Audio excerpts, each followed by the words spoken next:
recording this, and we wondered if you Okay. wouldn't mind introducing yourself, and so we could get the recording started. Sure. Do you want me to give an intro or just my name? I'm Angi Aramburu, and I am the Democratic candidate for House District 122.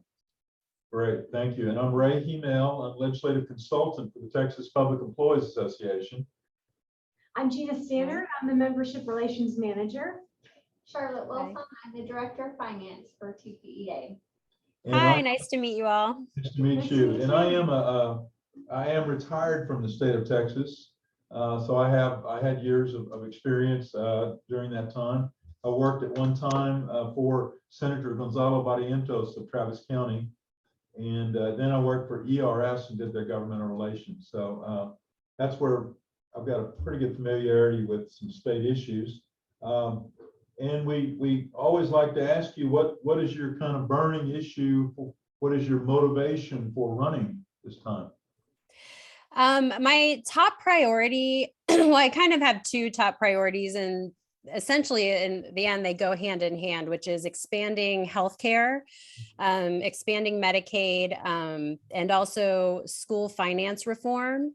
I think we need to look at how schools are funded, give property tax a break, and get creative and find new sources of revenue and shore up the spending that the state is already doing, and make sure that the funding that's going into public education is actually going to public education and not being diverted to other programs. And I presume that you're in the one of the Robin Hood districts, Northeast Independent School District. Yeah, I'm in NEISD. Yeah. I have relatives in that school district, and I've heard these complaints about property taxes and about the money being siphoned off, over to the rest of the state. So yeah, there's a lot of inequality because the state keeps reducing their portion of the responsibility to public education, and they're relying more heavily on property taxes.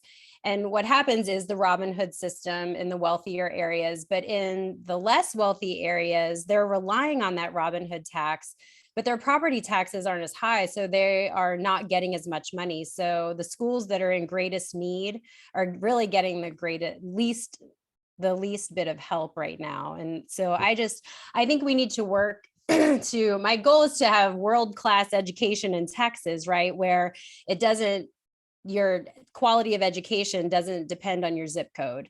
Like, we should have an even base where everyone can get a good education, and you don't have to, like, personally, we moved here 6 years ago. My husband is a San Antonian by birth. We met elsewhere and decided to move our family here. And we chose our neighborhood specifically because of the school. And we were fortunate to be able to do that, but not everyone is. And you shouldn't have to do that, right? To find a good public school. You should be able to move wherever you want and know that the schools are good. And that's my motivation and my goal. well, I know it may not give any consolation, but there's been great progress thanks to some San Antonio school districts like Edgewood. There has been progress on that school finance front in terms of greater equity compared to what used to be the case maybe 30 years ago. So, but we're of course the oldest and largest state employee organization, and our interests are more aligned with, we are aligned to some degree with, the other public servants, teachers, but we also have an awareness, and our state employees have an awareness. They have not seen a real net across the board pay raise since September of 2014. And we wondered what type of impetus you can give to seeing that pay raise happen as a legislator. Well, I think we've seen there's been chronic understaffing in Texas agencies for years. And I think we need to provide competitive salaries, retirement, and benefits to attract and maintain an engaged quality workforce. I think it's simply neglect to not provide pay increases for nearly a decade. That's not showing respect for the work they do, and it's certainly not working in our favor to have qualified staff retained for a number of years. So I do think we need to make sure salaries are increased across the board.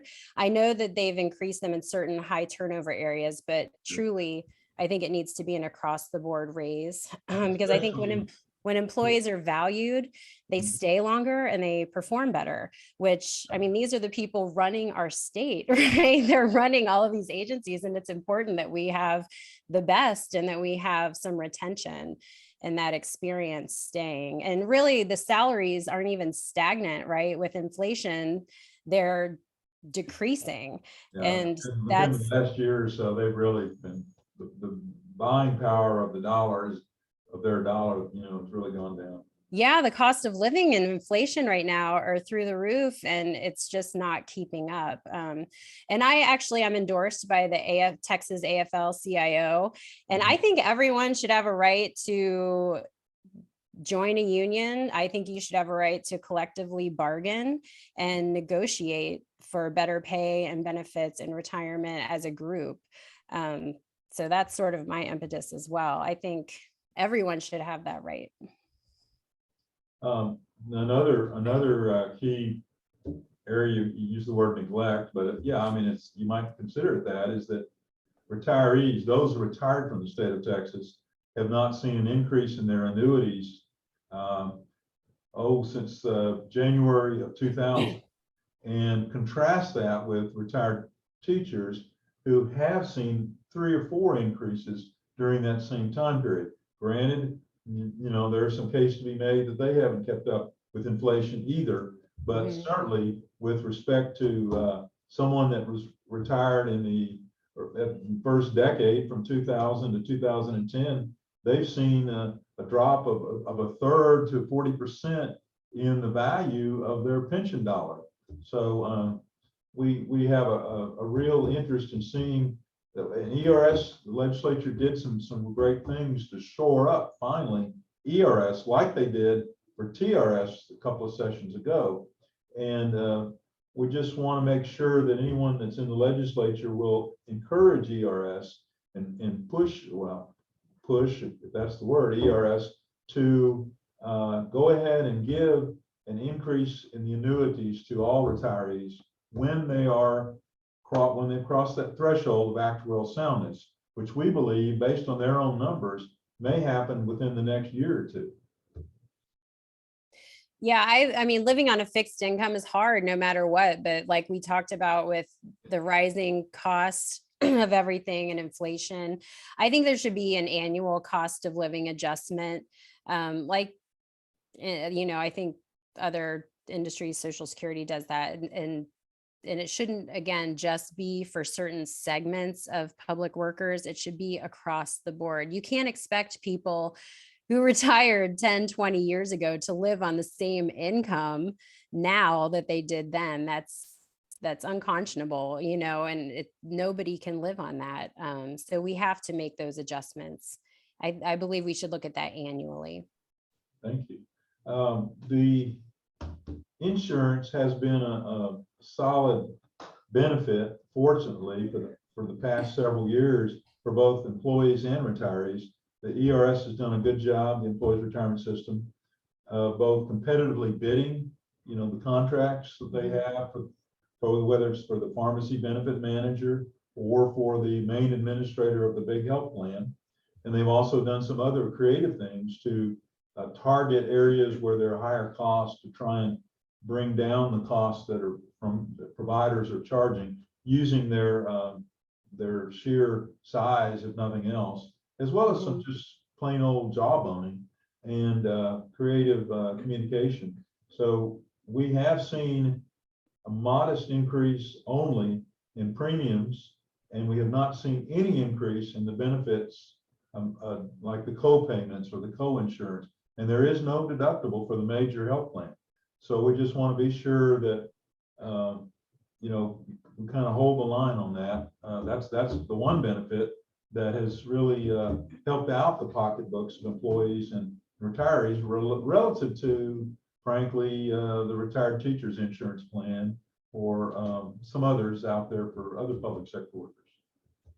Yeah, certainly I'm on board with that. I think we need to keep healthcare premiums affordable, especially when we're not providing cost of living increase, right? You can't raise the price of a healthcare premium and not give more on the income side. So yes, I am definitely committed to keeping those prices where they are, keeping them low. Now, you're in a district that has, I guess, 4 Republicans running on, or 3 or 4 on the others in their primary. Mhm. And then you're the lone Democrat. I am, yeah. Do you see a way forward to winning over the hearts and minds of your constituents there?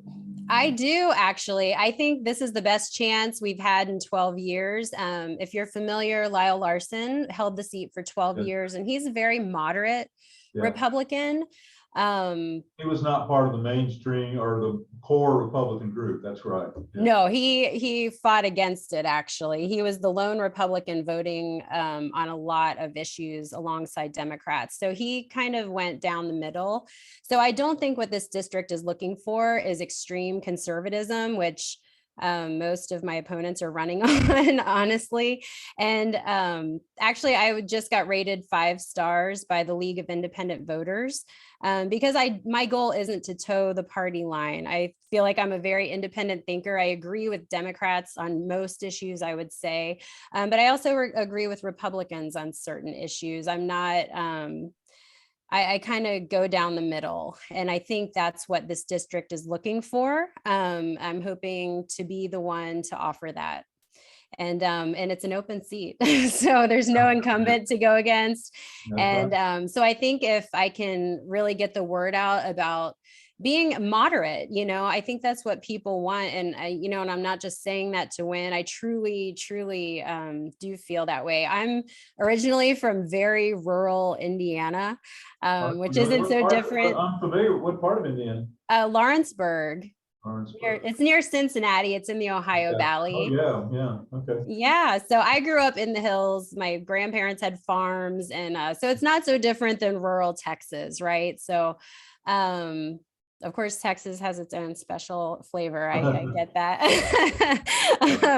And so I'm familiar with the issues of rural Texans because I grew up that way. I grew up on farms and in the hills, and then I've lived in New York City, and I've lived here in San Antonio for 6 years. And so I've kind of felt what it's like to live in all of these different areas. And I bring that experience of the rural issues, the city issues, the suburban issues. And I've experienced all of that. And I think it's important to bring that experience to the state level, because I feel like I can really connect with people on a lot of different levels and understand them.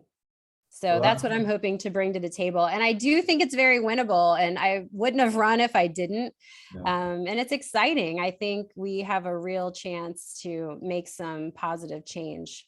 Well, just so you'll remember that in the future, there are a lot of textile employees who are members and very active in TPEA. And in fact, this organization was started by a bunch of textile employees after World War II. So who wanted there to be a pension plan. I mean, that was the original motivation for getting a group like this together.